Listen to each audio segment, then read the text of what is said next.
দেশে ফেরার 24 ঘন্টা না পেরোতে আইপিএল ক্লাব চেন্নাই সুপার কিংসকে নিয়ে আবেগী স্ট্যাটাস দিলেন মুস্তাফিজুর রহমান।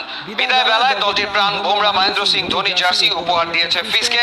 স্ট্যাটাসের শেষ লাইনে সি ইউ সুন বলে আগামী বছর আবারও চেন্নাইয়ের হয়ে খেলার ইঙ্গিতই দিলেন কাটার মাস্টার। মেহেদী নাইম জানাচ্ছেন বিস্তারিত।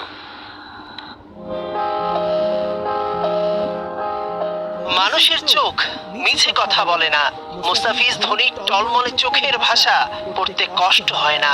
এই বিদায় যে দুপক্ষের কারোরই চাওয়া নয়। হাস্যজ্জ্বল ধোনি লাস্ট মিটে মুস্তাকে উপহার দিলেন তারই স্বাক্ষর করা একটা জার্সি। তাতে লেখা we love to fees. 14 wicket নিয়ে উঠতে থাকা হলুদিয়া পাখিটাকে সোনারি বরণ থেকে ছাড়িতে চায় কে? দেশে ফেরার 24 ঘন্টা না পেরোতেই চেন্নাই সুপার কিংসকে মিস করা শুরু করে দিয়েছেন ফিজ। তাই তো সামাজিক যোগাযোগ মাধ্যমে কৃতজ্ঞতা প্রকাশ করলেন।